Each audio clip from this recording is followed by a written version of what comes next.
It's Monday, and you know what that means. The Jersey First Television Network proudly brings to you the latest edition of Real Talk. And certainly, I am the generational talent in Garden State Media and your leader for trustworthy opinion journalism. That's right, folks. It's the most handsome face that runs the place. It's me, Fernando Uribe. Once again, happy Monday. Thank you for joining us on this, the 17th of August, here in 2026. And summer's really just flying by, folks, but we appreciate you making this a part of your Monday night viewing from wherever and however you may be tuning in, of course, on all your social media platforms. And if you haven't done so already, it takes a few seconds to show your support for fearless independent journalism. That's right, it's here with Real Talk with Fernando Uribe right here on Jersey First TV. Make sure you like us on Facebook, of course, follow us on Instagram and X, and don't forget to subscribe to us on YouTube. It takes a few seconds, click on the little bell.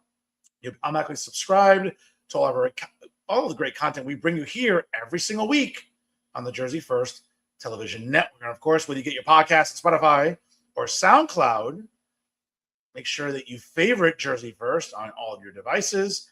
And whether you're driving down to Tiki Monday on Point Pleasant or driving back from a crazy Tiki Monday down there, or walking your dog, maybe doing some last minute school shopping for your kids as some of your kids move back to campus or are about to start the regular academic school year in your local school district. Maybe you're shopping for clothes, new tech, whatever it is you're doing. I'm pretty sure you have your smartphone with you or your tablet. Trust me, take Jersey First with you anywhere at any time. And folks, I can't say it enough. The leaders in fearless independent media are always here on Jersey First TV. Of course, brand new episodes of Real Talk air live every Monday night. Of course, check your local listings for start times. And of course, brand new episodes of Bridging the Gap with Zachary Dora and Tyler Simpson premiere every Thursday. Again, check your local listings for start times. And folks, again, the three of us, we're leading the way here with fearless independent journalism, courtesy of the Jersey First Television Network. Folks, jam-packed show today. Of course, you want to stay tuned for final thoughts later, is I'll have the usual comedic narratives when it comes to some of the bigger clowns in New Jersey. And on a consistent basis, whether it's in academia, whether it's in activism, whether it's in, government work, or even some elected officials, there's no shortage of clowns, ladies and gentlemen, here in New Jersey, as you can see by the collage behind me. But especially in the realm of media and journalism, I think the clowns in New Jersey, of course, Uncle Dave comes to mind. And I'll share the latest instance of the usual stupidity from Uncle Dave and some of his guests on that, that little Mickey Mouse podcast he hosts, right? That Timu version of Reporters Roundtable he used to do at NJPBS, before he got his sorry ass fired back in 2025. But in any event, I'll share my thoughts on the latest stupidity there shared on his program.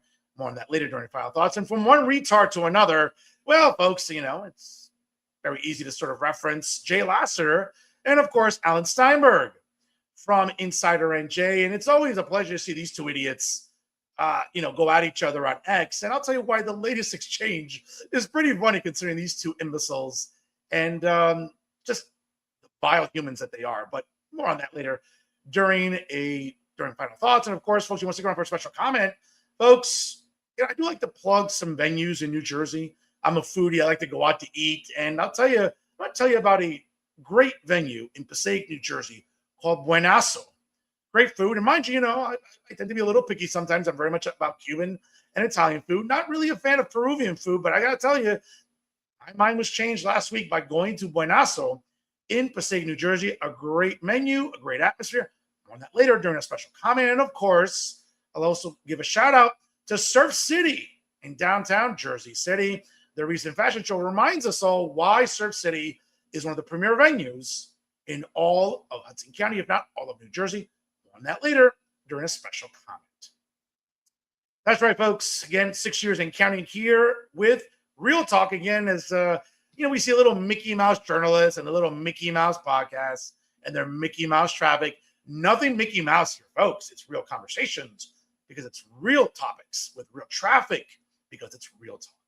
And it is election season. And of course, there's always so much going on. Obviously, all 12 congressional districts up for grabs here in New Jersey, a U.S. Senate seat up for grabs.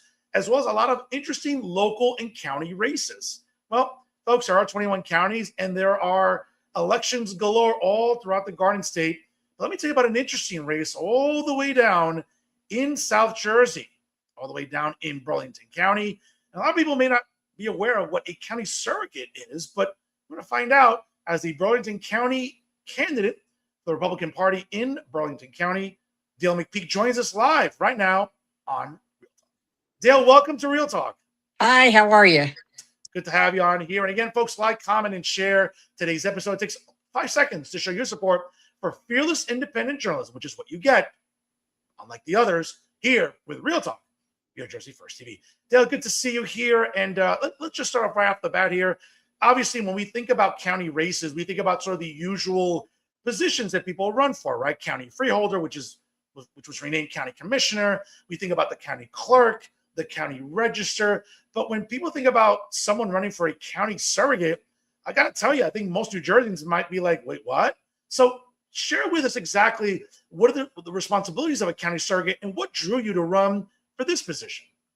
It's the first question people had for me as soon as I said I'm running for office. Oh, what office are you running for? Burlington County Surrogate. What does the surrogate do? I got it every single time. So I kind of have my spiel down of what it is. It basically is family court without divorce. We handle wills, probates, trust, helping people if they're having executorship problems, guardianships, and adoptions. Pretty much that's all family law except for what you would handle in your divorce court. The next question that I always get is, why am I going to do it? Well, I'm 64 years old. I just retired 4 or 5 weeks ago. And I said, instead of being that person who's complaining about things and not doing anything about it, if I want to see change, I have to be change. So I said I was going to run for office. And it's always an interesting dynamic, right, Dale, when you're going, and I know that you've been active out there. I can't hear you again. Can you hear me now? Can you hear me? Okay, we'll have to, some problems there. All right, well, some technical difficulties. Folks, it happens. It's live TV. It happens. So just bear with us here as we'll get her back on, hopefully. Let's see her. Dale, you with us? Yeah, I'm here. Thanks. Sorry. Great. Again, folks, it's live television. These things happen, but we appreciate you sticking with us here on the Jersey First Television Network. So, Dale, certainly you've been out and active. I've seen your social media. You're going to county fairs. You're knocking on doors. We'll talk about the rest of your ticket in a moment because these are county commissioner candidates, which are great on the ballot as well. But tell us, a little bit more about Burlington County. I think we were talking off the air before we went live here today. I'm from Hudson County.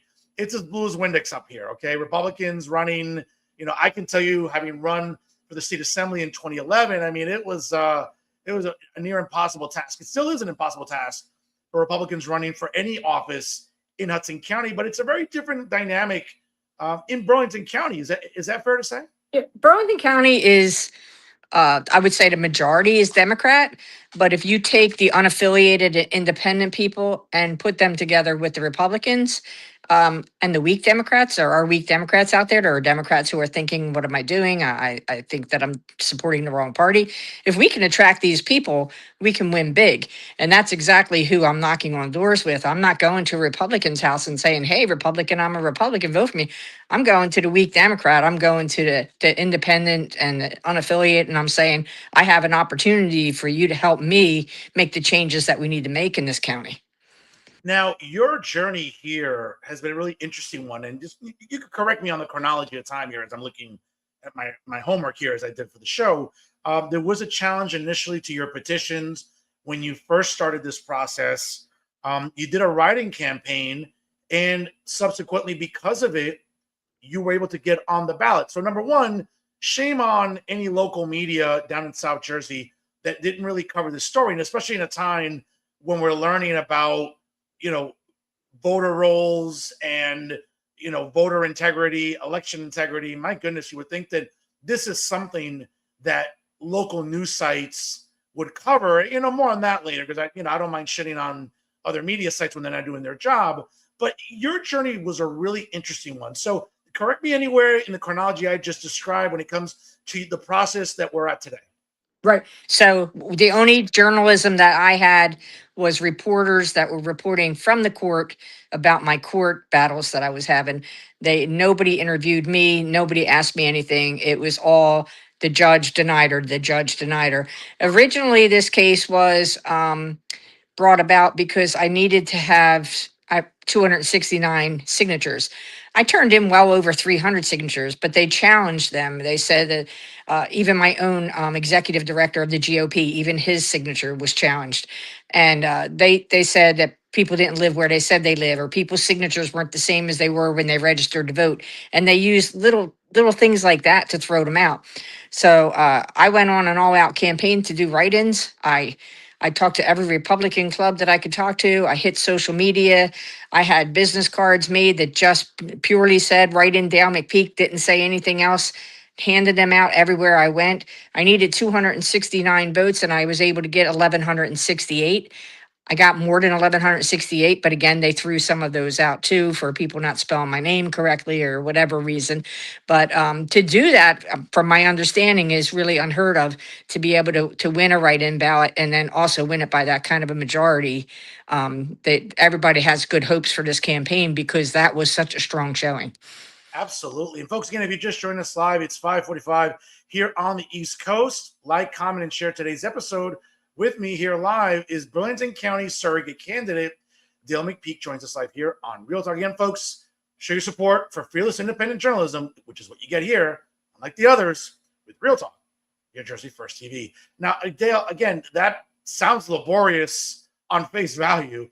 Obviously, you have a great team there. Shout out to the executive director of the Burlington County GOP, Alex Bernstein. I know a big fan of the show. I'm a big fan of him. So I appreciate, obviously, all the diligence he's doing to help you and the rest of your ticket. Again, more on them later. But when we think about Burlington County, certainly, as you just alluded to, seems to be a somewhat solidly blue county. Obviously, pockets of the county are redder than others, obviously. When we think about where you stand right now, I mean, it's a really great story. Again, I'm just looking sort of at your bio here. I mean, you were an educator for many, many years. So shout out to you, a fellow educator myself. And Thank you. shout out to you. Obviously, there's one of the most fulfilling jobs I know I've ever had is educating. And again, I'm sure you feel the same way. And obviously from there, you've transitioned to working with seniors and veterans. So take us through that journey from retiring from teaching and thankfully, like, no longer getting your membership dues, deducted to, bullshit NGEA conventions in Atlantic City, right? Well, To now, I was never in the NGA because I worked for parochial schools. I worked for the okay. Diocese of Trenton, and thankfully I did that because it made my transition easier. I transitioned not because of retirement from that, but I transitioned because I had an injury, and it was a pretty serious injury. I was a physical education teacher, and I really messed up my knee. And when I was going through physical therapy, I absolutely fell in love with physical therapy. And I would see the other patients not doing things right. And the therapist was always busy. And I'd say, oh, you shouldn't do that like that. You might hurt yourself. Or if you're going to do it anyway, you should do it like this so you don't hurt yourself. So the therapist came over and talked me into going back to school for physical therapy. And I did. So and I've not looked back. I loved teaching, but I considered physical therapy teaching as well, teaching people exercises and lifestyle and how to take care of themselves. And yes, I worked with the military. I worked for, I was a DOD employee out at McGuire Air Force Base. Okay. And I worked for the prison system. I worked at St. Francis Medical Center in Trenton when they have their max security prison on their 5th floor. I worked in cardiac rehab also at St. Francis. And I did a lot of rehab in rehab facilities throughout Burlington County and Camden County that we focused on the elderly. And that became a passion of mine because there's nothing more fulfilling than having somebody who's maybe not only going through something physically, but she has no family or caregivers or people in their life to help them get through. So you can be that support system for them too. I gotta tell you, Dale, you're a tough lady. Oh my goodness. I mean, you are one tough cookie there. So good for you in terms of your recovery and the process you've gone through. And certainly, as you've mentioned, I mean, without a doubt, I'm sure how fulfilling it must be now working in physical therapy when you yourself had to endure it. You know the journey, you know the process, and working with others now. I mean, obviously, has to be overwhelmingly therapeutic to some extent, right? but also extremely fulfilling. Is that fair to say? Yeah, it was like going full circle. I was teaching, then I was working, and then I was teaching again. And now I'm out just trying to be the advocate to make everything else in their life easier. Helping the students that are being adopted, or the students that need guardianships because they're handicapped or whatever, and watching the elderly need guardianships because they're no longer able to think for themselves and make their own decisions. It's like I've come full circle. My sister even jokes with me that I've come full circle because when I originally went to Rutgers back in 1980, I went there a poli sci major as pre-law. So she's teasing me that going to the surrogate court now, I kind of went full circle from the first day of pre-law. Well, speaking of the surrogate's office, and let's really dive into that here. I mean, your platform is predicated on common sense reform to the county surrogate's office. So it sort of begs the question: is there a lack of common sense now, or are there some policies that are outdated? What Yeah. would you like? Should you be successful in November? And I hope you are.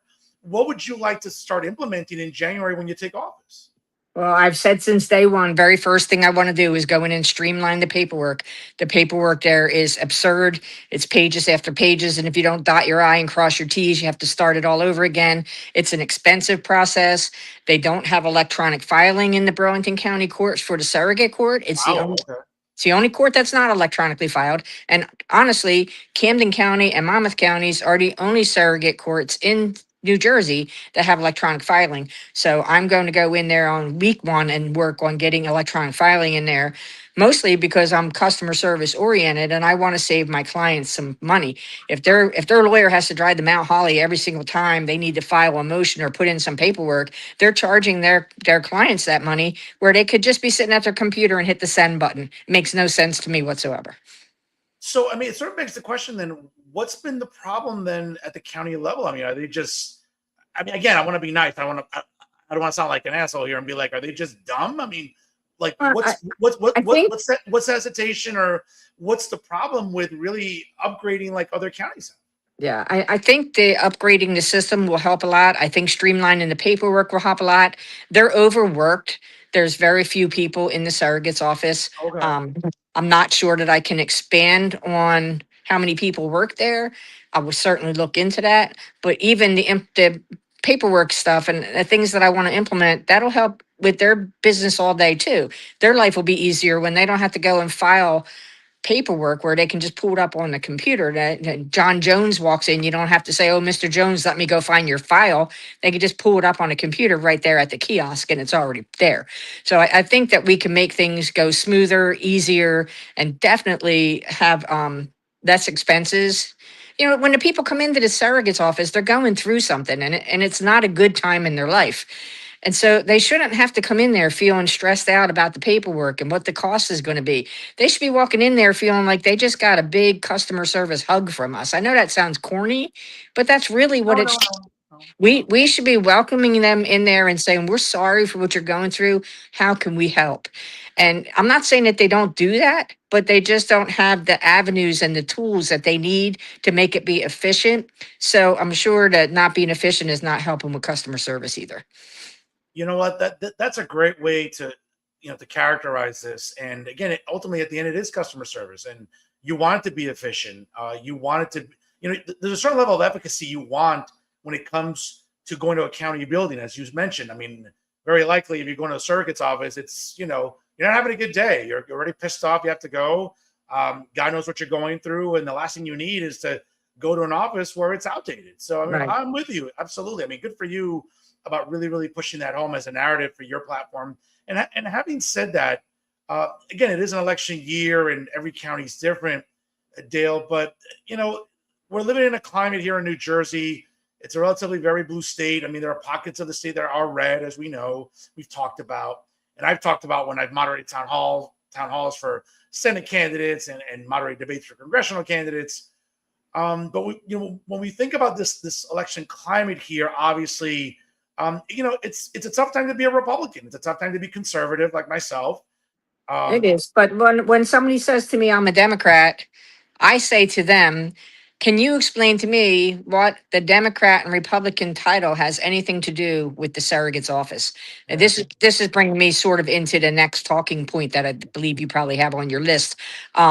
We want to try to get in there. I want to try to get in there and get in front of the legislature and really find out why we're still following the colonial days, New Jersey.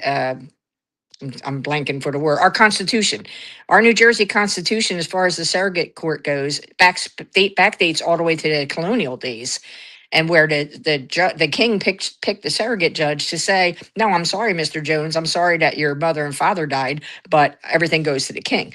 We're still following that law, and that needs to be changed. We need to get in front of the legislature and say this should be a nonpartisan position. It shouldn't be something that's elected. It should be a social worker or a family law lawyer or somebody who's running that office, and not necessarily, they could still have a surrogate judge, of course, but not necessarily have the surrogate judge doing the day-to-day things, just making those final decisions. Those day-to-day things should be by a nonpartisan person who's just working like any other nonpartisan job in a customer service related field. I mean, that's alarming that it's going to have to take going to Trenton and meeting with legislators to really get this reformed. I mean, it's mind boggling to me. It's downright scary. People are like, you're talking yourself out of having a second term. I said, I don't care, but it might take me 2 terms to do, because changing the Constitution is not an easy thing to do. Yeah. To try to just get an amendment on there to bring it up to the current times is probably not an easy thing to do, but it's something that I'm willing to fight for. It's one of the fights that I got involved in when I said I wanted to run. And I feel very strongly about it, that it should not be a political office. And by the time I talk to the people that say, well, I'm a Democrat, I'm not interested. By the time I tell them all this, they're all like, okay, yeah, you can give me your literature. I probably will vote for you. So, it's a good avenue to reach out to people and get them to talk to me. So Absolutely. And again, when we think about efficiency and efficacy at the county level, I mean, again, people, whether it's going for jury duty, or as you mentioned, a surrogate's office or the county clerk's office, I mean, you just, chances are you don't want to be there. You don't want to drive. You want to park. You want to go through all the nonsense you have to go through. And that goes the same for the judges, because the judges, when they hear that I want to make this surrogate courts electronic, they're all like really happy about it, because that saves them a lot of time and energy. They're happy to just sit at their computer and hit send. They don't like having to charge their client to drive down there, but it's my house is center of the thing. So it's an easy half hour from everybody. And, it's a round trip. That's an hour people are billing for going down to file paperwork that they could just hit send. Yeah, they could just download the PDF, Yeah. edit it, and then send it back. Absolutely. Absolutely. Mm. Let me ask you about the rest of your ticket. Obviously, some good people on it. Obviously, I know all three of you have been knocking on doors, going to the food festivals, the carnivals. It's the summertime.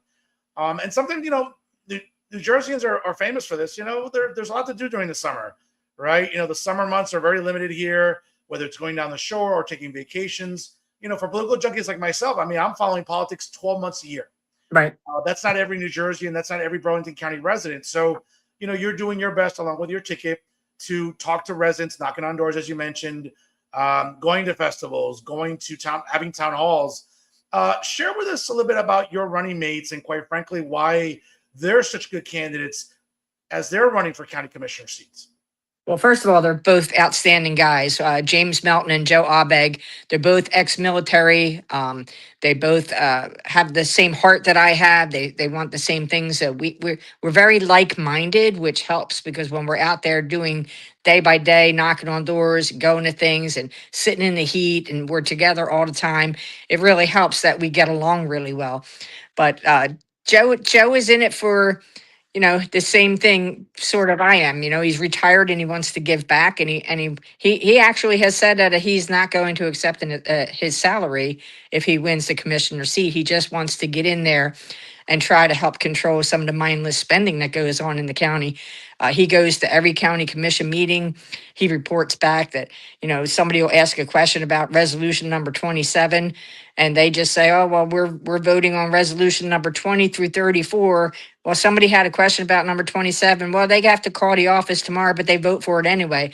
So we're thinking if we can get Joe and James to be in there, we won't have the majority. There's still going to be 3-2, but at least we can have some checks and balances in there. Somebody to hold up their hand and say, "Hey, wait a minute, there was a question about number 27. Let's table that to the next meeting," and that would be helpful in trying to help us get our taxes down without just having everything just blindly approved. Absolutely. And again, and I've had the privilege of meeting both James and Joe recently when I made a trip down to Burlington County in hosting a town hall for U.S. Senate candidate Justin Murphy. And, I could just tell how engaged they are. And certainly folks in a special program, you can look forward to Joe Abeg and James Melton here on Real Talk in the coming weeks. Of course, check out local listings for start times as we'll have them on here during this election cycle. Dale, when we think about right now, again, the election season, and the current political climate in New Jersey, as I had mentioned, for your office, it's not really about Republican or Democrat. It's about just being someone who's efficient in that office and trying to hopefully reform some of the outdated policies and methodologies that they've invoked in there for quite some time. Having said that, I know you mentioned it before about talking to people and listen, sometimes people get just shut down. It's such a polarizing climate we live in. Here in New Jersey, I say it all the time. It's not because of people like Fernando Uribe that we have the highest property taxes in the country. It's not people like Fernando Uribe who occupy the halls of Trenton that, don't dissolve the gas tax when it's not doing anything to help us. We saw we're in the bottom third of road quality in the country. Right. The tolls on the turnpike the parkway, as residents are going up and down New Jersey to hit the beaches, not the best beaches either, but regardless, tolls are going up again. And I say it all the time. It's like, hey, don't blame conservatives or Republicans like Fernando Uribe or the like in Trenton. I can't even sniff Trenton, or people like me can sniff Trenton. It's been under Democrat rule for over 25 years in the legislature. Exactly. A lot of county commissioner positions are like that. And, to your point about a surrogate's office as well, you're going to have to go to the legislature and work with them to overhaul and enact some legislation to really help, get this reform moving. Now, if you're asking them to, implement a new tax or spend more money, hey, they're happy to do that. Unfortunately, that's Trenton. Right. But, right now in New Jersey, on a scale of 1 to 10, what would you say is, the difficulty level of running as a Republican in this season? Oh, it's probably a 3. 3, it's a difficult task. I've had people shut the door in my face. On Saturday, I had a lady who was talking through her ring as her husband actually was answering the door. I hand him my literature and she said, "I told you I'm not interested." He took the literature. So she saw that he took the literature. She come running to the door and she starts yelling at me about President Trump. I said, "Well, I don't have anything to do with the federal government. I'm here to make this county better. I work hard and I pay so many taxes." And I'm like, exactly. I'm trying to help that. James is here with me. He's trying to help that. We're trying to get the taxes down so that we can live more comfortably in this county. And it's going to take all of us, not just the Republicans, not just the Democrats. We need to all work together to get this done. That's the only way we're going to get anything done in New Jersey going forward, I think, is if we could just put the gauntlet down and just work together. We are all New Jerseyans. We all need to be, whether we're red, blue, or pink, it don't really matter what we are. We just need to work together and get things done, right the ship, get that even keel back, and set sail off for good green pastures. Because speaking of green pastures, that's another project of ours out here in Burlington County, is the open spaces with the housing that they're building and the mandates. And I talked to Senator Tiver's office about, let's get a commission together to see if we can look at abandoned buildings and abandoning houses, and people go in and refurbish them and retrofit them into housing, warehouses and stores that are already sitting and empty, already have the infrastructure. Why tear things down and build new when we have the infrastructure there? And it would save the taxpayers a lot of money to just go in and do refurbishments. I think a committee needs to be formed statewide for that, because you can go into any town, any city, any rural area in New Jersey, and you're going to see a building that's sitting empty, and it could be retrofitted into new housing without having to build new and tear down our farms or tear down anything else. So great points there. Absolutely. Folks, if you're just joining us live, it's 6 o'clock right on the dot here on the East Coast. And my guest tonight is Burlington County Surrogate candidate Dale McPeak. Here, folks, drop a comment or a question in the comment section. And we really appreciate you commenting, and sharing our episode here tonight. It really shows your support for fearless independent media that we bring you every week here on Real Talk via Jersey First TV. Again, it helps the show grow and really helps the show in the algorithm. As we all know, it's an algorithm-based business. We appreciate you making this a part, once again, of your Monday night viewing. By the way, that example you just gave me, Dale, I feel bad for that guy. He's probably still sleeping on the couch. Yeah, probably. That interaction. So he's probably using my bag as his pillow, because that's probably the only thing she let him have. Yeah, I tell you, that Karen sounds like, oh my goodness, wow. Yeah, it was not pretty. And, James was like, we should have just walked away. I said, no, that's our problem with Republicans right now. We're not being vocal. We're letting them scream and shout and yell at us and do anything they want to do to us. And we're not being vocal. And I'm tired of that. I'm going to be vocal from now on. I'm proud to be a Republican. I've been a Republican my whole life. And it's time for me to speak up and let people know I'm a conservative. I wouldn't necessarily say that I'm MAGA, because people think, oh, MAGA's bad. I do want to make America great again, but I am a conservative and I am a Republican. I am white. I want this country to be the greatest country in the world, and I want this county to be a part of that. I want my town of Southampton to be a part of that. It all starts at the local level and it extends out, and we all just need to work together and be together, and we can make this happen again. And listen, I think you nailed it before when you spoke to the gentleman via the Ring camera there on the door. I mean, it's a local election. It's a county election. Right. Again, as a conservative myself, I mean, I have so many friends that are blue or liberal or identify as progressive or leftist or socialist, whatever. And I'm just like, I hate to break it to you, the president has nothing to do with the fact that the county's ass backwards, and they're not letting residents be able to file paperwork online like other counties do. We have the highest property taxes in the country. It has nothing to do with President Trump. The fact that there are forces in New Jersey that are more concerned with pronouns than property taxes and public safety. Like, that has nothing to do with President Trump. Like, that's the fact that at a local and even county and or statewide level, you have people that identify as Democrats that are very, very far left. I say it all the time. It's like, why are you bitching about President Trump? There's nothing to do with this. And it really doesn't. It's such a and I get it. Such a polarizing political climate we live in, where it's really become toxic and so divisive. And I say it all the time when people ask me, oh, well, you're just MAGA. I'm like, I've been a conservative long before a guy who was just a real estate developer went down the escalator of a building he owns in Manhattan. Like, right. I've been a conservative going back to attacking President Barack Obama, who sucked for 8 years as a president. And even before that, like, I've been a conservative forever. So, again, Donald Trump's going to leave office in January of 2029. And again, I'm still going to be a conservative. I'm still going to believe in principles about strong fiscal policies at the local level, less taxes, responsible spending. I mean, I know these are taboo issues in Trenton, but even at the county level, Dale, getting back to your running mates, I mean, certainly, we think about county commissioners, again, not to try to hold a civics class here, but county commissioners have an enormous responsibility when it comes to our property taxes, spending at the county level. They're working with the county executive on projects, whether it's about refurbishing bridges, whether it's about county roads, whether it's about helping schools of technology in specific counties. So, to your point about people maybe not, oh, well, what do county commissioners do? They do a lot. I mean, they exert considerable influence with what our tax dollars go towards. Right. And right now it's just a blank check. They come in and they say, let's vote for number 20 to number 32. And they say, I, and they just vote it straight through, even if there's questions, even if they don't know what they're saying I to, they don't really care. It's just blind leading the blind and just mindless spending. They don't care. They even brag about the fact that their borrowing abilities have improved over the last couple of years. That's not a good thing in government. No. We don't want your borrowing ability to improve, Again, kicking the can down the road never works out. And right. I'm sorry.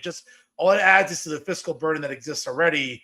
And, I say it all the time. Again, I have a lot of friends who are Democrats. Some of them show me quite often that they never took an economics course. They never took a biology course. And it shows. And I think we see that in Trenton when it comes to the irresponsible spending. And sometimes we see it at the county level where it's almost like very performative, Dale. I mean, here in Hudson County, I'm not going to name some names, but we see some county officials that are very performative, and they're all about the woke bullshit and repainting crosswalks and pronouns and all that identity bullshit that no one cares about. Like, that does nothing to lower your property taxes. If anything, it reminds us how like the bullshit spending that happens at any level, whether it's state, county, or municipal. And again, I give you credit when your type of candidacy, I think, really exemplifies the notion that all politics is local. And I think the task you have along with James and Joe about knocking on doors, and I get it. People just get shut up. Oh, well, I'm a Democrat. Oh, I don't like Republicans. I'm like, I get it, but listen, can you like put your dislike for the president aside? Like, can you be an adult for 1 minute and not engage in Trump derangement syndrome? Like, let me hand you my brochure and at least look at it like you care, because we have a lot of good information on there. And just because we're Republicans doesn't mean you can just lump us in with Trump and say, oh, I hate Trump, so therefore I hate you. Maybe I'm the best, nicest person you've ever met in your life. You just don't know it yet, Yeah, listen, that's a really healthy and refreshing way to look at the way you approach your candidacy, as well as for Joe and James as well. Adil, let me ask you this. So again, you've already delved into a little bit about what you want to do with modernizing the surrogate's office should you win, and I hope you do. I've had a chance to meet you. You're a stand-up lady. I like you, and again, I can say this: it's opinion journalism. I know some of the journalists are not supposed to give opinions, but I do. I've had the pleasure of meeting you. I mean, you're a stand-up lady, and I can see, and I've been in this business a while. I can kind of tell when people are full of shit and when people are really, really like legitimate and authentic. And like, I can tell that you're coming from a very organic place. Again, you're retired. You don't have to do this. You could be home, binge watching a good series on Netflix. I have not been to the Jersey Shore this year because I've been out campaigning, and it's the middle of August and I haven't been to the shore yet. How sad is that? So. Well, you're not missing anything with the cold water and it's okay. I'm missing for an important reason, and I just keep telling myself that. So. And again, like, you don't have to do this. Like, you're doing it for an authentic reason. To your point, where it might take 2 terms, right? Because of how laborious this is going to require the reform that you're looking for. So, I mean, again, I give you a lot of credit. A lot of people get into it for sometimes the wrong reasons, for power, for a title, for a stipend or extra whatever. They can pump gas at the county expense, whatever. You're not doing that. Like, you have a real legitimate grievance with how the surrogate's office is run and how it's been inefficient for decades, essentially. And the more people I talk to, the more stories I hear that make me more determined to get in there and get this taken care of. I hear stories like you wouldn't believe. One of the things that when I first announced my candidacy, I had a lady who was coming to all the meetings that I was going to. Every meeting that I went to, she was there. And so she finally introduced herself to me, and she said, I have a handicapped child. She's 25 years old. And I've spent over $32,000 since she turned 18 to maintain custody and guardianship of her. I just think it's absurd that you raise somebody to be 18 years old, and then now that they're an adult and they're 18 years old, you have to go get a lawyer, and with that lawyer, you're paying tons and tons of fees, which she also has to repay a fee every 3 years to maintain her guardianship, right? But it's expensive. She has paid up to $32,000. She's one of the highest ones that I've seen, but I'm hearing these stories all over the county.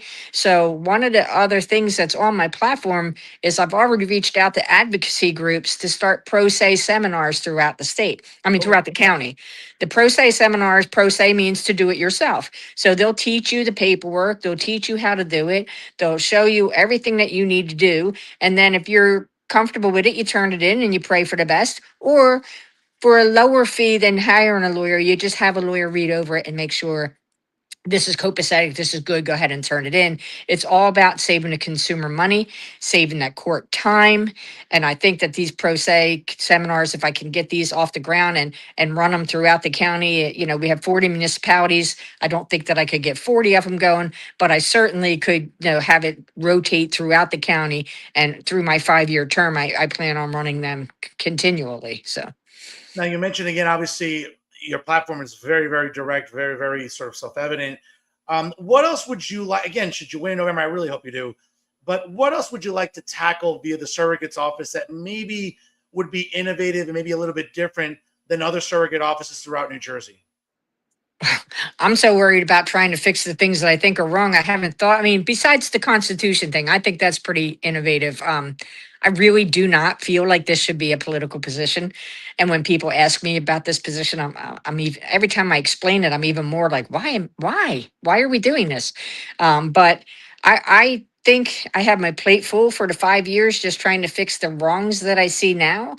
And then if I do go for that second term, if I accomplish all my goals, I probably won't. I'll probably go off and retire and say, hey, I accomplished something in the state of New Jersey, which not a lot of people can say. But you know, I really haven't thought about innovation. I thought about things that I can help and fix. So sorry about the dog. No, So no worries, no worries. Joey, get Folks, down. again, it's 6:15 here on the East Coast. We're about to wrap up shortly with Burlington County surrogate candidate Dale McPeak, our guest here live on Real Talk. Again, folks, take a few seconds, like, comment, and share to show your appreciation for fearless independent journalism, which is what you get here every single week via Jersey First TV and Real Talk with Fernando Uribe. Dale, we've gotten to know, learned about you, the educator, the physical therapist, the candidate. Let's do a quick lightning round of just Dale McPeak, the tough Jersey girl. So let's do a quick lightning round here and get to know you a little bit better here for our audience to learn more about Burlington County surrogate candidate, our guest tonight here, Dale McPeak on Real Talk. So, Dale, you a baseball fan at all? Oh, absolutely. I was actually a baseball umpire. Okay. Favorite baseball team and favorite Phil- player? Philadelphia Phillies, and my all-time favorite player is going to be Chase Utley. I just love that boy to death. I used to sit in the stands and say, "That's my boy," and people would look at me and say, "Is that your son?" I'd be like, "No, of course Oh, not." that's funny. Yeah, That's so funny. I love Chase Utley. It was nice to see him get on the Wall of Fame this week. I also am a big Eagles fan. If it's a Oh, Philly sport, I'm all over it. I just absolutely love sports. When I was a sure, sure. when I was a school teacher, I was the coach. I coached the track team. I coached the softball team. I coached little league. I coached softball. I coached soccer teams in the West End. West End Soccer in Ewing Township. Okay. So I've done a lot of sports over the years, and sports is really important to me. I played sports all through high school, and I'm a grandmother of daughter. My granddaughter's playing softball right now, and Nice. I wanted to be her coach so bad. I keep asking her, let me come help your team. No, my mom, I don't want you to do it. So I say, well, why don't you want me to do it? Because you taught my dad and Aunt Katie how to take a pitch and get hit with it so that you can get on base. And I don't Oh, want to do that. that's amazing. Oh my goodness. All right. I mean, I that's great. Oh my goodness. Yes. So we went to the last game of the season. It was the championship game, and for some reason, the other team didn't have enough players or whatever. They didn't show up. So we played a parents against the kids game. Where she ran out to the stands and gave me her glove and said, "Get out in the field, Mom. You're playing. You got to show me how good you are." And I'm thinking to myself, "Oh, good Lord, please don't let me mess this up." So I did okay in the field. Then it was my time to come out the bat, and I'm standing in the batter's box with her little tiny little bat, and I'm going. She's 10 years old, so she's got a small bat. And Sure. I'm up the bat and I'm saying, "Dear Lord, you have to let me get a hit," because all I ever tell her is I can really teach her to be a better batter. So I rope one out to right field, and she comes in off the field after the inning's over and she goes, "Oh, Mom, that was a nice hit." I'm like, "Oh, thank you." I was Oh, really, that's really great. happy in that moment. So That's a great story. Good stuff. Compelling, rich. That's great. And just getting back to your selections, you mentioned the Phillies. I'm a diehard Yankee fan, as you know. I literally look at New York every day. The yeah, I skyline. know you're a Giants fan probably too, but I No, like, no, no, no, no, no, no. Wait a second. I don't know don't if you tell me noticed. Cowboys or I hang up.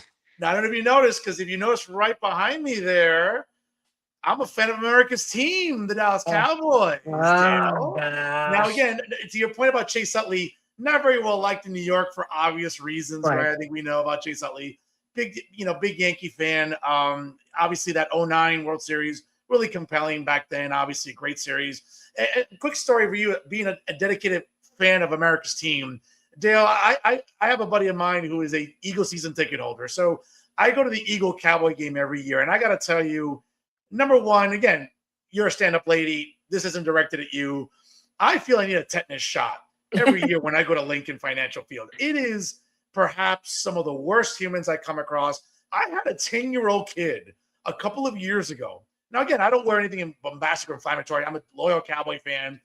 But I was walking with my buddy, and we're walking, from the parking lot. Now, mind you, when we park and we get out of his vehicle, the section we're sitting in is the same seat he's had for years. So the section knows me personally, so they don't really give me a tough time. But going from the parking lot to the stadium and walking through there with Cowboy gear on, I mean, I had a 10-year-old boy scream, a homophobic slur. I'll leave it at that. Yeah, I'm sure he got an education that day. Yeah, and his dad and his mom are laughing. I'm like, Philadelphia for you, folks. Yeah, pretty much. But yeah, so favorite Eagle.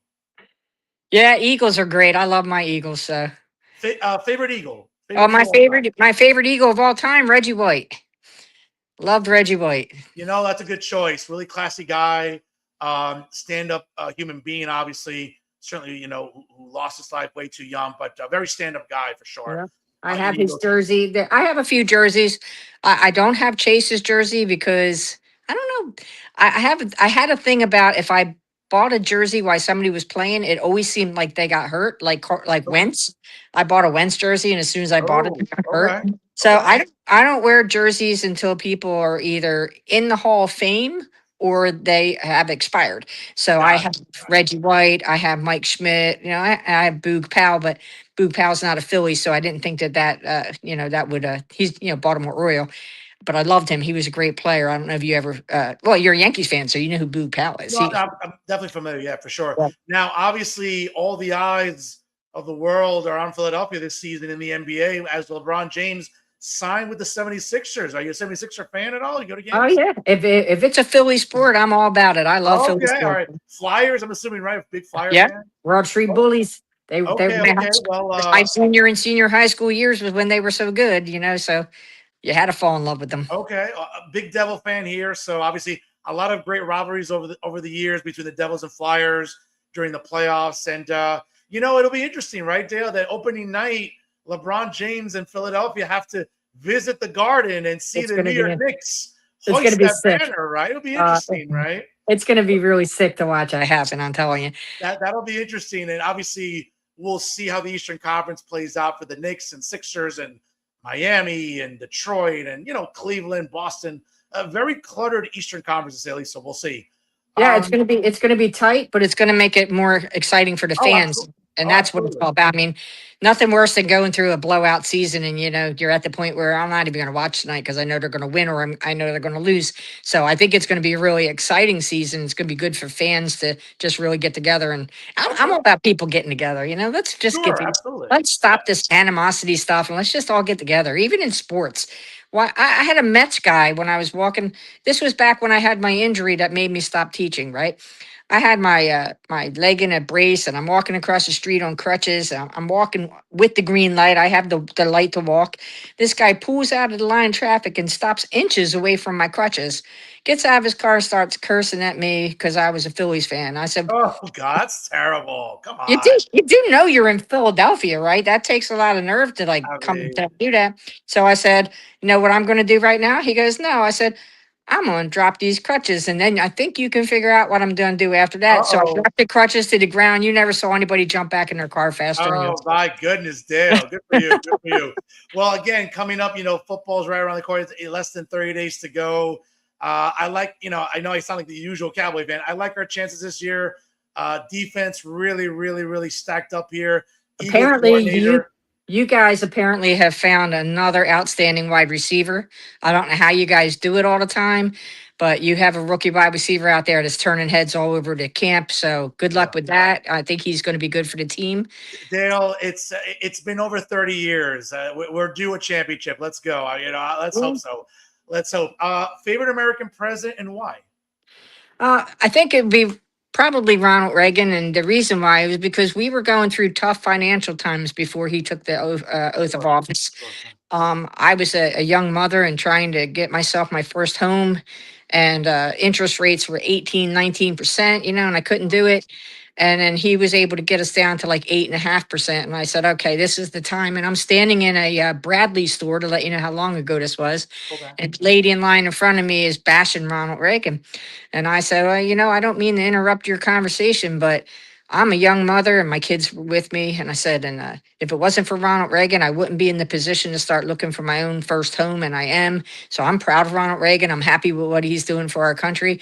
As she reaches into her pocketbook and hands me a card, she was a realtor.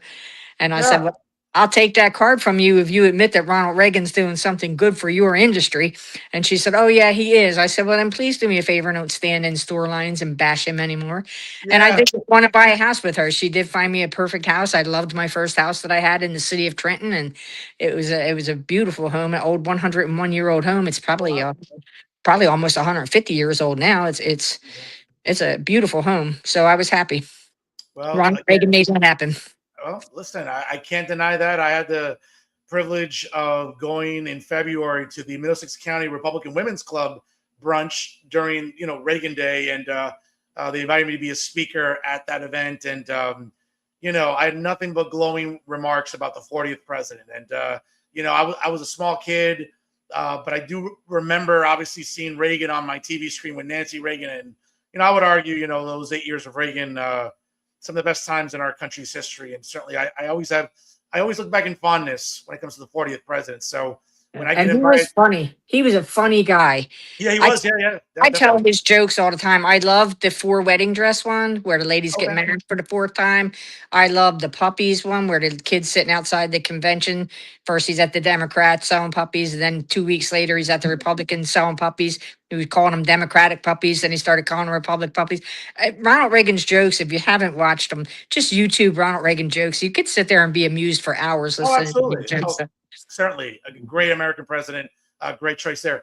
Dale, I want to thank you for your time. I really appreciate your faith in my brand of fearless independent journalism here and coming on the show and asking, and answering questions, which a lot of candidates don't like to do on both sides of the aisle in New Jersey. But I appreciate you doing that. I'll give you the last word. And also, if you can mention some URLs, links, social media, anything about your campaign, along with you and your running mates, websites galore, I'll give you the last word here tonight on Real Talk. All right, I appreciate that. So please vote for me on November 3rd. If you want to find out more about me and Joe and James's campaign, you can look us up at burlco GOP.com. That's our website. We have a Facebook page, McPeak for Surrogate. If you just put in McPeak for Surrogate, the rest of their names come up as soon as you put that in the search box. Like us, share us. We all share content there. We go out, do videos. So we have a lot of fun doing these videos. We try to make them look like commercials, like we're a big production company, but we're not. But we're having a good time with it. And at the end of the day, win or lose, we're having a good time and developing a lifetime bond with each other. And that's what matters. That's what life in New Jersey is all about, is good friends, good times, and good people, right? Absolutely. Folks, in Burlington County, you have choices. You have a good one for a surrogate coming up this November. She's Dale McPeak, our guest tonight here on Real Talk. Dale, thanks for coming on board here. Again, thank you for your time. Get back out there, knock on doors, turn some heads and get across that finish line in November. I look forward to talking to you in the new year, obviously, when you're the surrogate for Burlington County. So again, thank you for your time and Thank you for giving me a platform. I appreciate it. stay safe out there. And thank you for joining us here on Real Talk. Have a good night. Good night. Take care. Folks, good stuff there with Dale McPeak, Burlington County surrogate candidate, coming up here in November. And, appreciate her breaking it down when it comes to what the surrogate office does, because let's be honest, a lot of people don't know. Whether it's in Hudson, Burlington, Essex, Passaic, you name it, surrogate office isn't something you usually have to deal with until you don't have a choice. Appreciate Ms. McPeak sharing the intricacies of the surrogate's office, and I want to wish her the best of luck coming up this November in Burlington County. Again, folks, if you missed any part of the broadcast, again, like, comment, and share. You can check out the replay when we go off the air in just a little bit. We appreciate making this a part of your Monday night viewing for the best 60-plus minutes of quality journalism, opinion journalism, no less, and fearless independent media, folks. Don't fall for the rest. You're listening to the best. It's always here, Real Talk, here at Jersey First TV. Folks, you know what time it is? It's time for final thoughts. And I talk about it all the time on this program.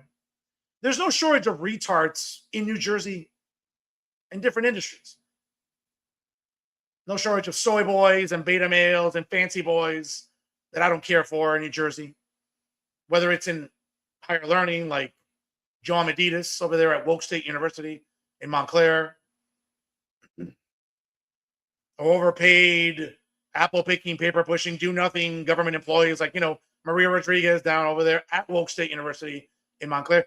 They must love hiring people and paying them like exorbitant amounts of money to do nothing and just sit on their ass. I mean, it's amazing what that budget must look like at Montclair State University. Right? Or useless elected officials like, Assemblyman Ravi Bala, who I always cringe being here because he stinks probably. Or, the prom queen, Katie Brennan, who's always about performative politics than actually doing her job. Or other useless elected officials, like Uncle Phil Cohen in Hoboken, the councilman. Or Joe Quintero in Hoboken. If you ask Joe Quintero, it's happy hour somewhere. Trust me, he knows all the spots. Or useless activists, like Caleb Burrell and Eddie Rosenstein and Patricia Campos Medina and her husband, that useless woman, Ba Medina. Right? Or, useless journalists sit on their ass all day. Like Max Pizarro from Insider NJ or Tom Moran if he's still writing articles. Or Alan Steinberg, more on Sleepy Al later. Or other useless women in New Jersey, like Jay Lasser. More on him later. I know you may not recognize him in that picture there, because he had something in his mouth. But then again, when doesn't Jay Lasser have something in his mouth? But that's a conversation for a different day. But when I really think about journalism that just sucks, folks, I think, and there's no shortage of it, right? We have, Max Pizarro, as I mentioned, Bob Hennelly with Insider NJ. But when I think about like really useless journalists, and what a surprise they'd all be on the same program. Of course, I think about Uncle David Cruz, along with, the usual merry band of retards he likes to have on a regular basis, eternal potheads like Matt Friedman and, the Chuckster, Uncle Chucky, Charles Stein. But check out like this latest exchange on a little Mickey Mouse show he has called Presco. It's like the Timu version of Reporters Roundtable, which I'm sure he'd still be hosting if he wasn't such a dumbass and got his ass fired from NJPBS and NJ Spotlight News. But check out and again, I feel bad for Fred Snowflake, actually the only really hard worker at Insider NJ. That's saying something because, other than the general manager, Pete Onelia, nobody does any work at Insider NJ. Like we all know Max Pizarro doesn't do it. Sits at home and scratches his ass, making $100,000 a year. Like ese pendejo no trabaja, Or John Van Vliet, another like lazy ass over there. Right? But check out this exchange. And again, shout out to Fred Snowflake, who I know drives up and down New Jersey, doing good work. I don't like some of his views, but at least he works. At least he's up and down New Jersey, going to town halls, going to council meetings, going to press conferences. And he's actually doing some work, which is more than I can say for some of his colleagues at Insider NJ. But check out this exchange between, the three musketeers or the three retards, whatever you want to go by, Style, Friedman, and Cruz on the latest edition here. This will really make you laugh. Sick of, as a journalist, I'm not perfect. Sometimes I've gotten things wrong occasionally, not too often, but it happens. No, you get a lot wrong, man. You're a pretty useless douchebag, but if it's not like taking pictures about like the weed you're growing in your house, or I don't know, like the 12 cats in your house. Folks, imagine the only pussy that likes to be around him are his cats. I doubt it's his wife, but let's continue on. Like the level of arrogance that Matt Friedman has, like this mother ever gets a lot of things wrong. But that will require Maddie to have some awareness, and we all know that fancy boys like him don't have awareness. But let's continue on with this nonsense last week. And but the thing is, I just feel like my job is to tell the truth. It's not to sanitize your movement. Like if you don't want that's what you think. Wow. Yeah. Wow. Okay. Folks, it's 6:30, and I think I need a drink already to listen to this bullshit from Matt Friedman. But go on. associate with communism don't associate with people who promote communism. Yeah. That's Charlie, can left-leaning candidates, like in the 12th and in Ana Lilia's district, can they make inroads enough to take over the state senate or the assembly where? I mean, they're doing it locally, Dave. I mean, you live in a shithole part of Jersey City, as we all know, and you seem to be proud of. I don't know why. I wouldn't say that out loud either. But we're seeing DSA and far left progressives really growing up in the ranks when it comes to elected office. So it's not like this is an anomaly. It's happening. Sometimes conservatism can hold sway there. Yeah, because I don't know, maybe because it makes more sense when it comes to economic policies and culture war issues, right? Like where we don't give a shit about pronouns and identity nonsense, like unlike Uncle Dave does, right? Or people like this retard here, Charles Style. I think they need more in numbers, frankly. A few more victories. Obviously. And I still think it's a big mountain to climb. I think the infrastructure of the Democratic Party is centrist. Charles, it's not. We're electing full-blown jihadists in a Democrat primary in the 12th congressional district in Adam Hamaway. We're electing other jihadist sympathizers like Uribe Media in the 11th congressional district. Okay. We're electing DSA members to council seats in Jersey City and Hoboken and other parts of the state. So the idea that the Democrat Party is trying to remain centrist is just complete bullshit. But again, when it comes to bullshit, you can expect that from Chucky because that's all he spews. But let's continue with Chucky. Big money, and the leadership is not going to will not encourage it. Although the lack of the line has opened the door to more of these candidates infiltrating the system. So I think it's a longer haul, but they are definitely on the road. Hey, we're taking a break from the show to remind you that when you like, subscribe, and share this content, you're helping us build an audience for independent journalism. Thanks for streaming. Let's get back to the program. At the risk of running down this rabbit hole, let me just say, talking about Democrats on the left, they've led the exodus of those who are supporters of Israel. But there's evidence that does not go over well everywhere. Perfect example, the spokesperson for Rebecca Bennett this week making it clear that she's not going to campaign with or endorse Hamway this fall. Matt, she's like, I don't know that dude. I mean, it's an easy call, right? Like, he's going to win, even though he's in the district next door, so that's a little awkward. Yeah. He doesn't need her. She only, he does not need her. He's going to win. She is in a competitive reelection. She sure as heck doesn't need him. And yeah, she doesn't need him. And again, a broken clock is right twice a day too. So shout out to Matt Freeman for at least having one intelligent take, which he doesn't have so often. Yeah, I wonder why Rebecca Bennett doesn't want to have Adam Hamaway. Gee, I don't know, a guy who's a jihadist sympathizer, a guy who had Linda Sarsour attend his watch party on election night in June during the primary. And we all know that she wants to globalize the Intifada. And that entire room was just screaming Allahu Akbar the entire time. Folks, if that doesn't scare you, I don't know what to tell you. And that doesn't mean that I'm Islamophobic, folks. But we're talking about values that are not compatible with Western values here in the United States.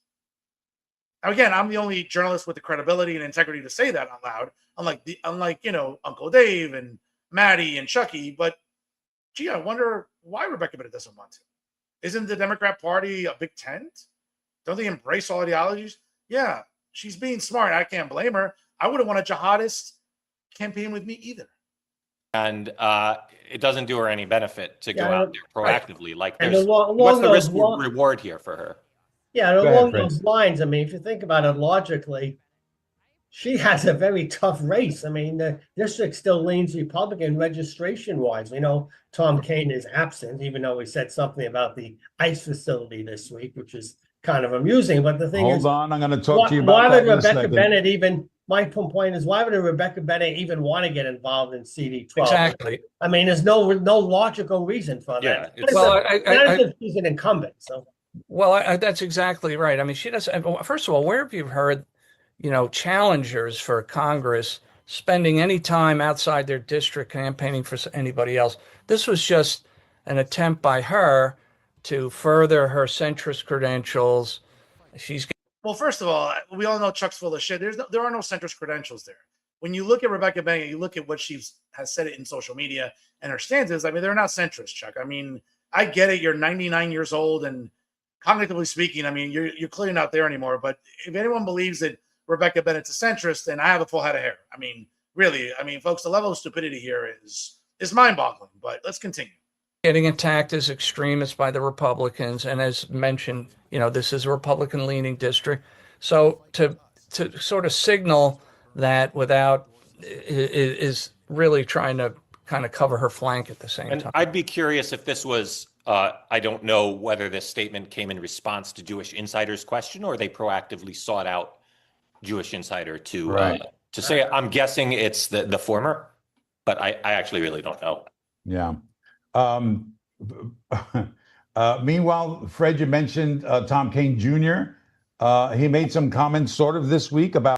Well, folks, I mean, again, I think you get the gist of it here when it comes to Uncle Dave. And, when people send me links and say, oh, check out what this retard had to say this week, I'm like, which one? You have to be a little more specific because there's a lot of retards in journalism in New Jersey. I mean, leading the way, of course, it's Uncle Dave and Max Pizarro and others. But, folks, it's just the latest example here as to, and again, there are people out there that think that David Cruz is a good journalist.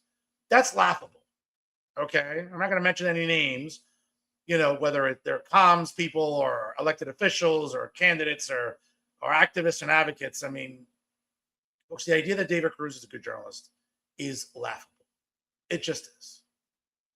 And, we'll see. Obviously, listen, he's still trying to. And by the way, I mean, it is August the 17th, folks. And David Cruz is still working. For anyone that knows David Cruz's work ethic, ese pendejo es un vago. Okay?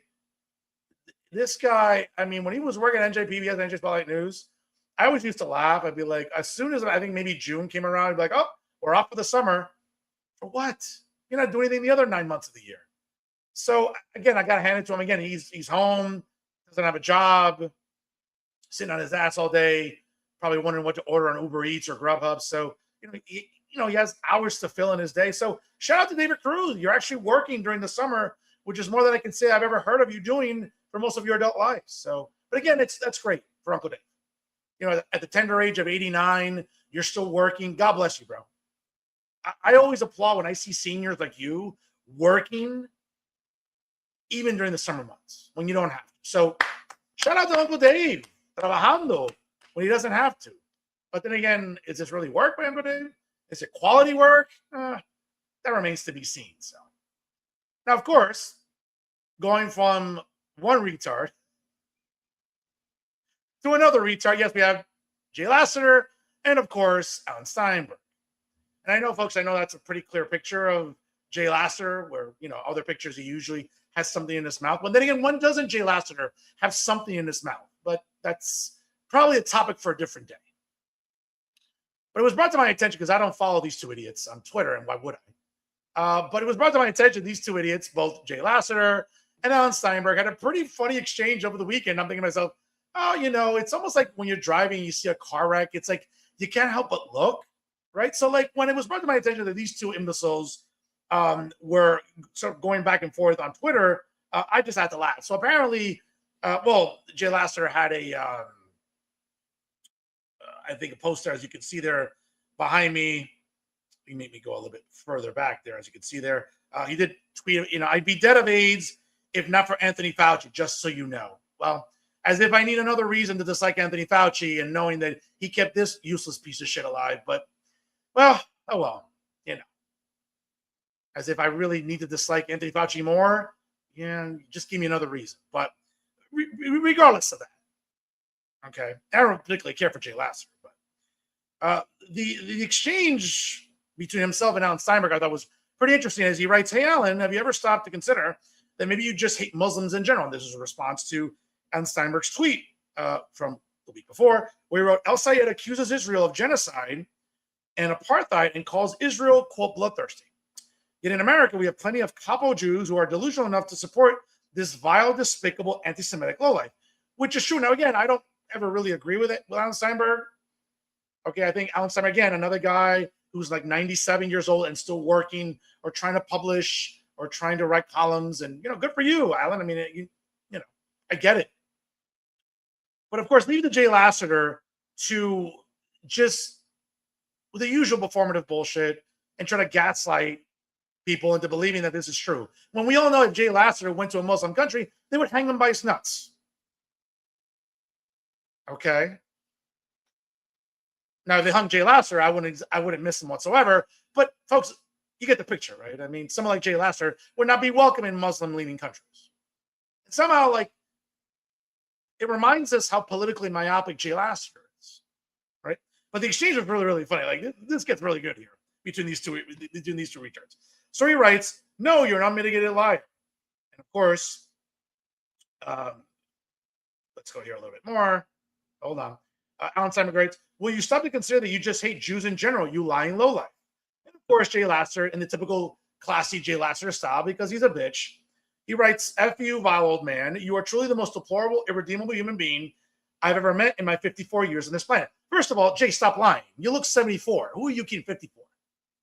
Bro, tu tá acabado. I mean, like, you're a former crackhead. There's no way in I don't know what multiverse of Earth you're thinking of that you're 54 years old. Okay, you look 74. Come on. Give me a break. You got more track marks than a railroad. But let's continue.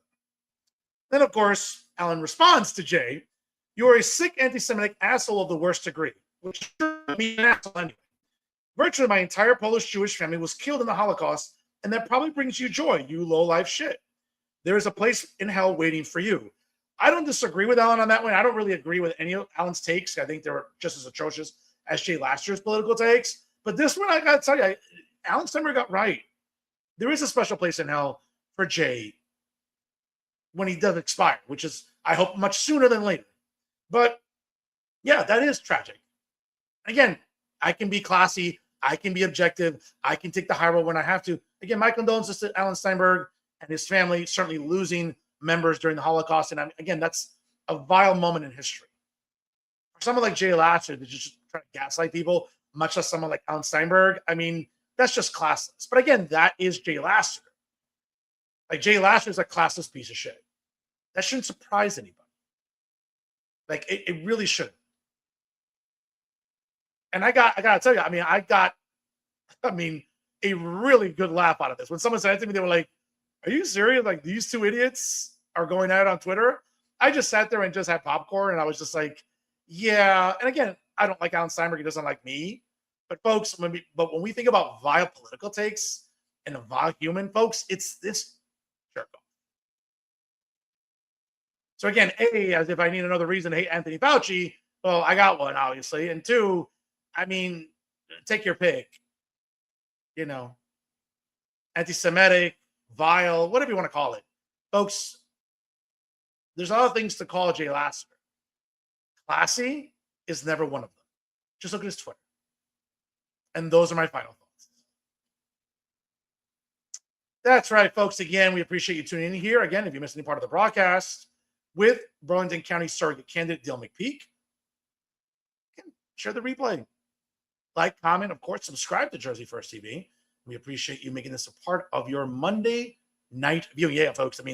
This Twitter exchange was glorious, to say the least.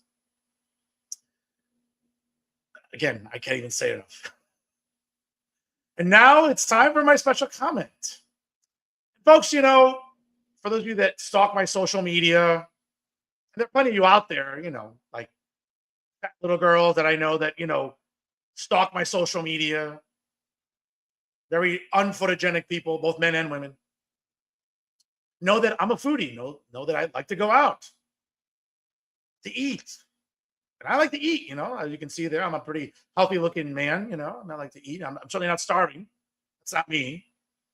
But again, let me just preface this by saying that, I tend to be a little, Cuban centric when it comes to my food. Also Italian centric. I love Cuban food and Italian food. I'll venture out and I'll try out different cuisines. I like Turkish food. I certainly like some Russian food. I like Russian women, certainly over the years, and Turkish food as well as Turkish women. things of that nature. But, I like to dabble in different cuisines. And, I'll be the first one to say, being the son of a Cuban and Spaniard mother, again, representing always La Furia Roja, 2026 FIFA Cup World Champions. But I'm also the son of a Colombian father, and I like Colombian food. I mean, I like Colombian women better, but that's been my adult life. But I've never really been a fan of Peruvian food. I just haven't been. I've gone to a few locations, nuts in Canada. I've never liked it. But folks, it takes that one truly exceptional restaurant to change your mind. It takes that one truly phenomenal restaurant to sort of make you reevaluate and revisit your positions on cuisine. And I got to tell you, that happened to me last week. So if you are in Passaic County and you are in the city of Passaic, make sure you check out Buenazo in Passaic, New Jersey. You can see it there. Buenaazo. Of course, you can follow them on Instagram. Check them out on Facebook as well. Located at 87 Broadway in Passaic, New Jersey. Reach them at 973-955-0149 or 973-955-0147.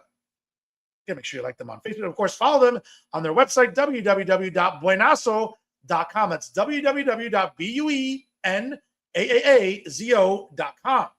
Great food. And I got to tell you, great atmosphere. Love the layout. Love the scenery.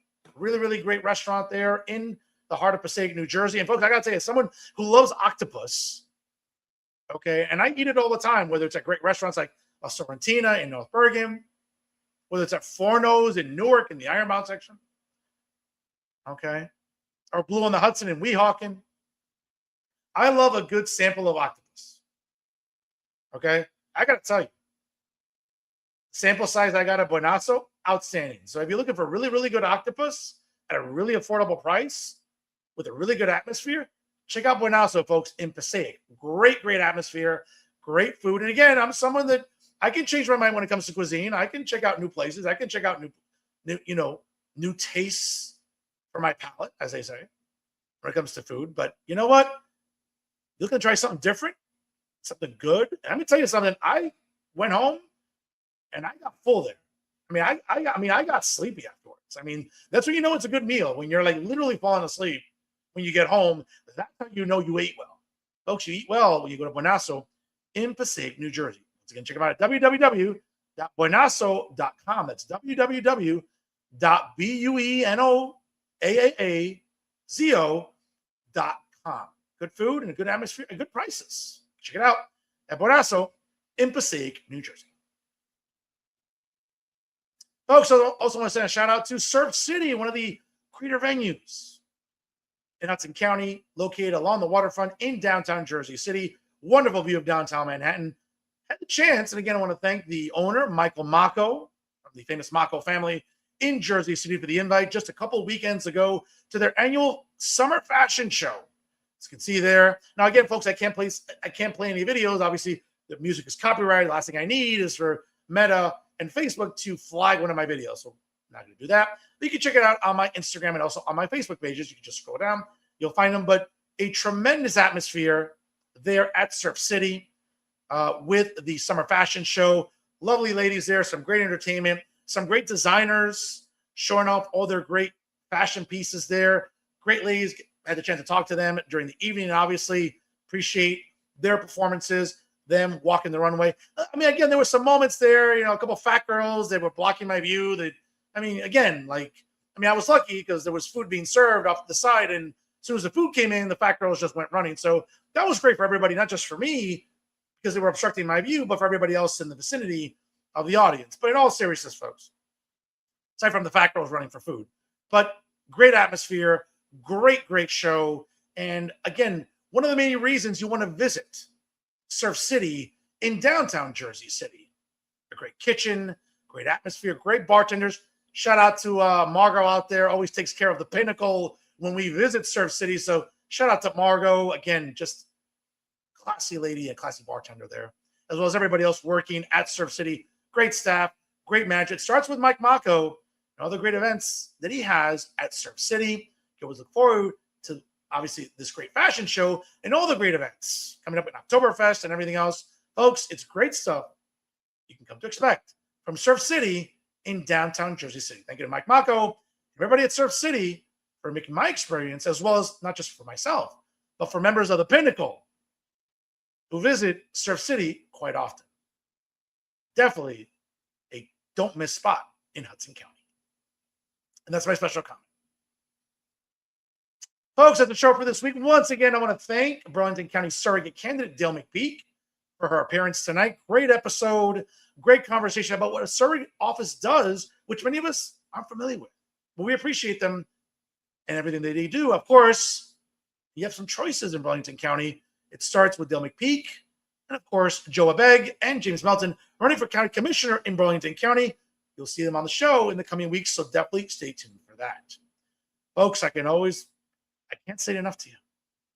If it's unbiased, unfiltered, and unafraid, it's always real talk here on the Jersey First Television Network. And of course, I can't say it enough. If you haven't done so already, like, comment, and share today's episode here. It really helps the show grow and shows your support for fearless independent journalism. That's right, ladies and gentlemen. It's always real talk here on the Jersey First Television Network. Of course, subscribe to us on YouTube. And of course, whether you get your podcast on Spotify or SoundCloud, download Jersey First. And whether you're driving to and from Tiki Mondays down in Point Pleasant, whether you're going school shopping for your kids, whether you're just doing, walking your dog, going to Pilates, whatever it is you're doing, I guarantee you probably have your smartphone or your tablet with you. Check out Jersey First. You'll never be disappointed.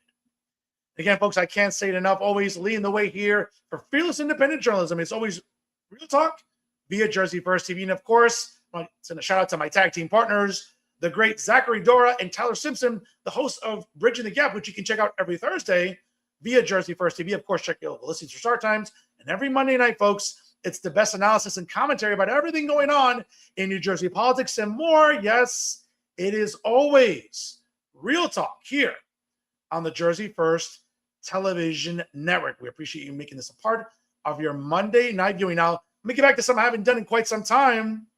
Good night, Bayonne, New Jersey. And folks, I got to send a shout out to fellow Rutgers alumni. And by the way, another reason to love places in downtown Jersey City. Shout out to Zeppelin Beer Garden last week. Great event. They're hosted by the Rutgers Alumni Association. As you know, I am a devoted Rutgers Scarlet Knight, multiple degrees from Rutgers University. Shout out to them and a great, great event that they had there. And some good conversations with some good alumni there. Got to network, got to have some drinks, and got to enjoy a really wonderful evening reminiscing about our good old days at Rutgers, New Brunswick, and also Rutgers Newark. But again, I do want to send a shout out to Bayonne native Julie Patula, who had the best line of the evening there, as got to meet her. And of course, if you know Julie, you know what I'm talking about there.